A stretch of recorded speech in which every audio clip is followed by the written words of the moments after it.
Hey guys, and what's up? It's Wizz here. As you can see, this is DayZ. I'm playing on the server that I always usually play on. As you can see, we got a zombie right there. They usually don't spawn so close to the coast, so let's back up a bit. Anyway, I was going to explain a bit about the basics if you're interested in this game, because I've seen it done, but I've never seen it done well. Most people kind of say it, but they never go in depth with it. First off, you can see we're in first person here. That's not exactly ideal for a... they're making me nervous. For a zombie survival horror kind of thing.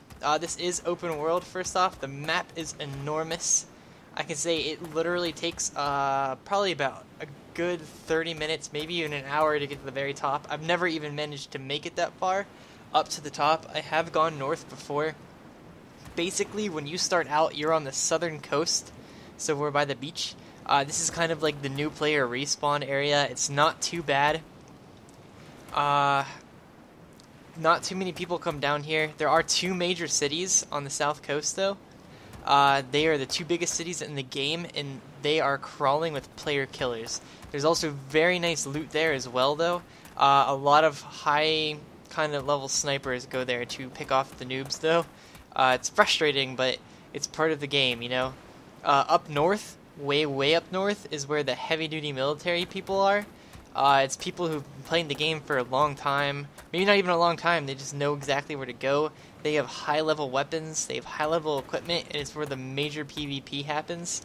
Like, actual PvP, not player killing. Somewhere in the middle is a big forest, which is usually where the survivors like to go, because if you're in the forest with the right equipment, you can survive this game so long. It all comes down to really just how skilled you are, how lucky you are, and how this all goes.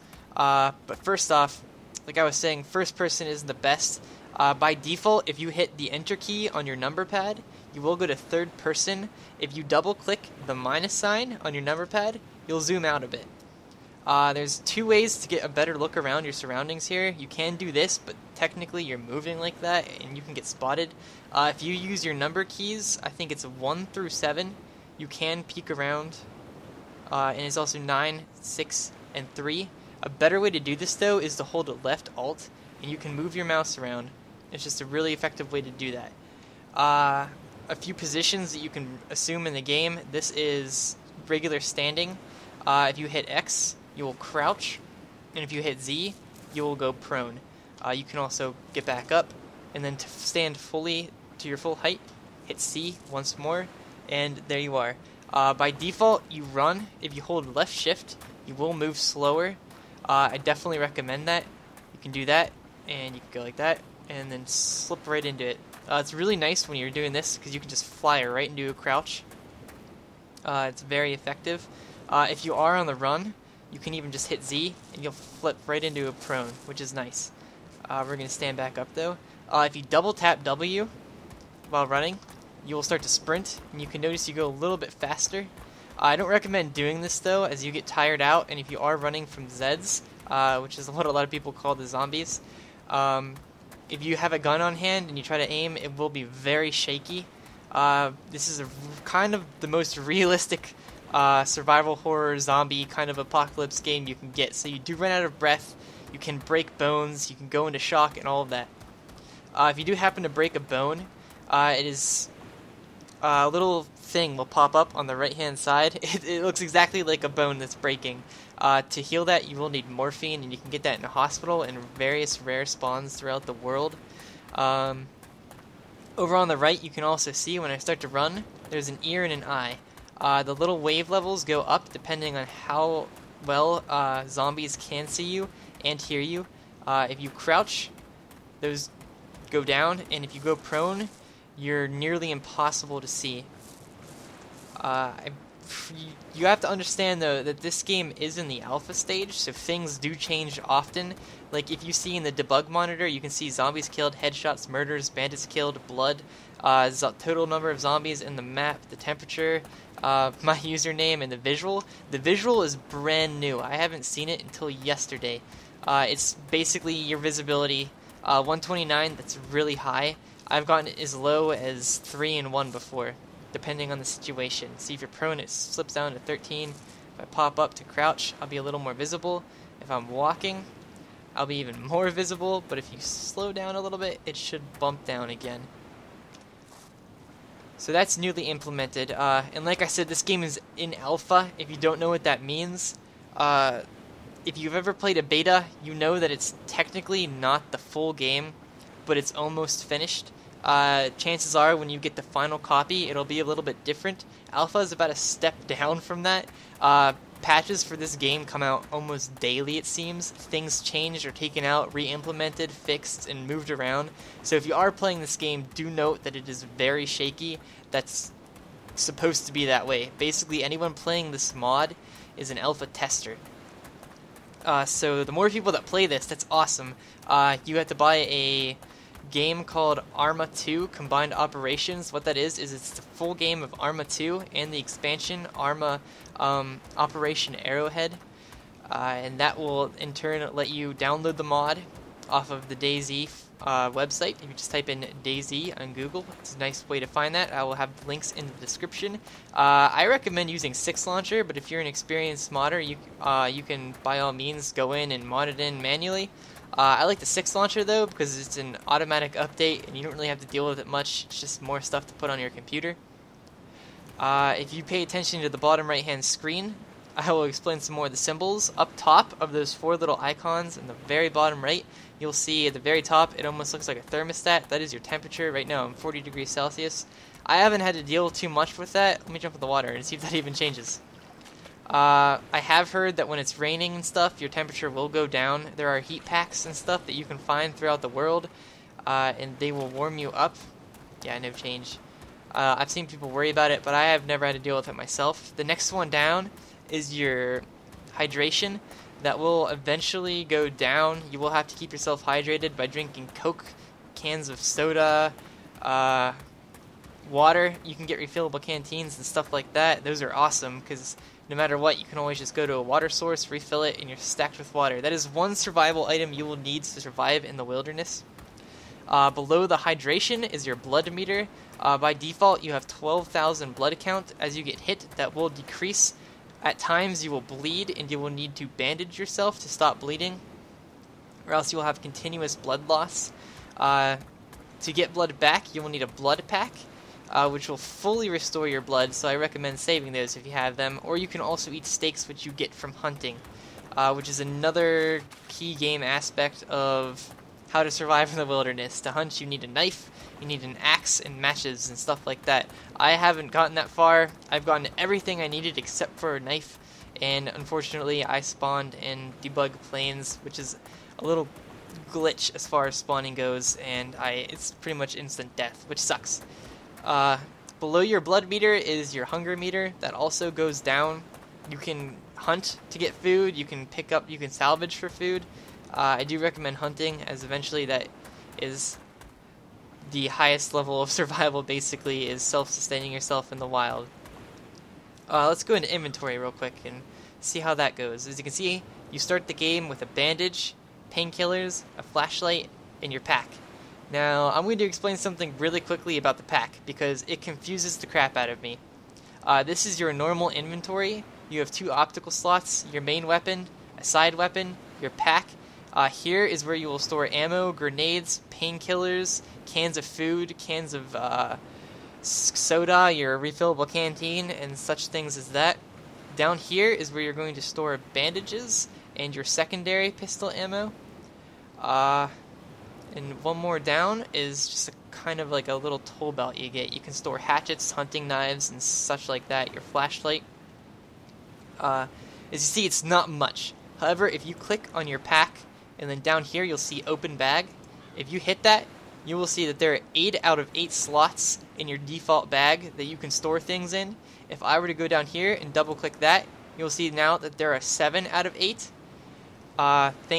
slots left in my bag that I am able to use. So I free up inventory space on my immediate inventory, and you can store it in your bag. And how you know that's in your bag is you'll see this white number on your left side. Anything with a number on the left side when you're checking your bag is in your bag. Anything to your right is in your immediate inventory. Watch, I'll click the painkillers and you'll see it switch over. Boom. This is also how things go whenever you're looting. If you go on the ground and go to pick something up, items that are on the ground will be on the left side, and once you put them in your inventory, the numbers will be on the right side. Okay. That's really the bare minimum basics of the game. I can show one more thing on how to detach things. This is in our tool belt right now, so technically we can't use the flashlight. If you right click it, remove it from your tool belt, and it'll be in your inventory. You can aim like that, and to turn it on, hit L. As you can see, you can't really see it because it's not dark out, but that is how you would use your flashlight. Okay, what else is there to go over, I'm wondering? Let's add that to our tool belt because we don't need it right now. Let's open our bag, take our bandages out, and our painkillers. These are the bandages you will use to heal yourself. If you are bleeding, right click it, and where you see bandage myself, click that and you will start to do it. Painkillers are for when you get hit by zombies and you're trying to aim down the sights. You might be a bit shaky. If you take painkillers, you will steady yourself and just be more relaxed, basically. That is an intro. Let's go see if we can check out this gas station really quick. I doubt this will go well. I'm relatively newbie at the game. I went with some guys. They're from a clan called Sicko. They're amazing. I will also have a link to their website in the bottom because I learned so much. As you can see, I have been spotted by the zombies and it is time to get the hell out of here. If you do happen to find yourself in a chase like this, I have been taught that the best way to avoid the zombies is to cut through inside areas. Like, let's do a quick loop around this. As you can see, yeah, this is perfect. See, you can run inside here. When zombies are inside an area, they walk. They don't run. Which is a great way to break the line of sight and escape from zombies that are pursuing you. As you can see, these guys are still pretty pissed off. So, let's get down right now. We might be safe right now. Yep, see? Broke the line of sight, and I think I'm good to go. They don't know where I am. It's always best to just kind of lay low and prone whenever you're around zombie areas. They can see a lot better than they used to be able to, except they can now only see what's actually in front of them. So if you are sneaking behind them, you're relatively safe as long as you're not making too much noise.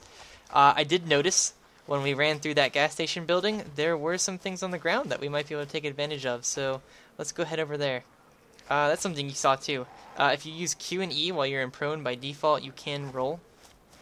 It's nice. I never really use it. I usually strafe, but rolling can be nice sometimes. I think that yeah. Definitely better to have that zoomed out. Okay. I'm not exactly sure what makes the zombies patrol the routes they do as well. My one concern is when we do head over to this gas station. A really annoying thing that happens when you're trying to explore inside areas is when you go through a doorway, you tend to stand up sometimes, especially if it's like a little step in front of the door. Keep that in mind and just make sure there's no zombies around to see you kind of stand up for 2 seconds it takes to jump inside. Okay. Like right here seems to be a much better area to get in because all the zombies are currently behind the building. I'm hoping we can switch in here. Like we might stand up here. Yeah, we're gonna have to. And I think that we're relatively good. Let's get down. Turn around. See, we found some engine parts. I don't really want those right now. I don't really want those. Those are for repairing vehicles. I haven't gotten that far yet. Is there a door back here? I might be able to close it. Yeah. Closed door. I'm doing that just so that they don't see me. As you can see, this is a military style gun. That usually means there's some loot there. If we hit G, you can see that this is the pile that's in the loot. And it's an empty soda can, empty tin can, and empty whiskey bottle. These can come in handy actually, even though it seems like junk. If there are zombies around and you want to get a quick getaway, you can toss these objects and the zombies will go after them, which is kind of funny. I've never actually done it though, so I'm not exactly totally 100% sure how. Rearm, maybe? No. Not sure, so I'm not going to try to show you. I don't want to mess you up, and I don't want to feel like an idiot, so... that seems like a good basic kind of thing. I might be making videos from time to time in DayZ because this is my go-to game. It's just really fun to play, and I can get lost in it. I played for hours the other day. It's just a really great game. It really, really is. I do recommend purchasing Arma 2 in Operation Arrowhead and downloading the mod. It's amazing, and even if you don't like the mod, the game's pretty awesome too. It's a realistic military shooter, which is why... not even shooter, I must say simulator. Which is why this game is so in-depth. Like, there's so much more to this game than I just explained, but those are pretty much the basics to survival. Be sneaky, find good stuff, and try to get a hand on a gun. Guns aren't always the greatest solution, though, because they are very, very loud. There are melee weapons like an axe and a crowbar. They're nice solutions if you want to be stealthy. However, you can get stealth kills with a gun. I've seen it done, and I've done it a few times. I'm going to end this video here because I have a feeling I've been rambling for a while, but I hope to make DayZ videos in the future. I might get spotted by this guy because, heck, I'm just kind of out there. See if he's going to see me. Is he going to see me? Nah. He ain't see me. Okay. Well, I might as well die since I'm not doing anything better, and I don't actually like where I spawn, so bring it, zombies! I'll show you what happens when you die. As you can see, my blood's going down. If I'm running around, you see that blood trail. Keep an eye on my blood meter, and you'll see that it's going down. It's going down, which is a bad thing. Let me see if I can bandage myself. Actually, let's lose them really quick, and I'll show you with the bandage in action. And then I'll let them finish me off so that you guys can see what happens when you die. It's neat. Not that dying is a good thing. You don't want that to happen. Definitely don't get attached to the things that you have in this game, though, because chances are you'll lose them. Oh, this guy was smart and he went around. But yeah, this is how you would bandage yourself if you're being killed by zombies. Take the time to sit down and just let yourself die. If I pop into first person, let's see if I can get a perspective. You can see I'm shaking, I'm scared, I'm shaking, and I'm in pain. So this is what it's like when you get hurt. You start to phase out. I am at 3,000 blood. This is going to get me a little bit lower. I may be able to see another... Yep, this is going in... You are now unconscious. This happens when you have less than 3,000 blood or around 3,000 blood. You will just go in and out of consciousness sometimes. I'm bleeding very heavily, and I'm dead. So, that's the game. I hope to show you some more when I have some better equipment, and hopefully these videos go well, because I can see them going south very, very quickly, because this game can take a sudden change no matter what. Really quick, I will say to respawn, you would want to hit restart or respawn, right? That's not the case. What you do hit is abort, and then hit like disconnect until you end up in your server lobby again, and then take it from there. I would show you, but technically I don't want to get the server out there. It's not my server, but it's a server that I like to be on now, and I don't want too many people around, honestly, because the less is sometimes the better. I've been player killed a few times, and it's not fun, especially from people who claim to be friendly. So trust no one when you're in this game unless you actually know them. I'm going to end this video here. If you want more DayZ videos, I don't know, give me a heads up. I'll probably make them whether you guys say yes or no, just because I really like this game. It's awesome. If you had help from this at all, let me know, and I'll feel good that I helped someone, because I started this game knowing absolutely nothing, and I was taught by the Sicko clan, Killa, specifically. He's awesome. I rolled with him all last night, one-on-one, and he just taught me a lot. I will have links to everything in the bottom if you guys are interested. Remember, I love ya, and see you in the next one.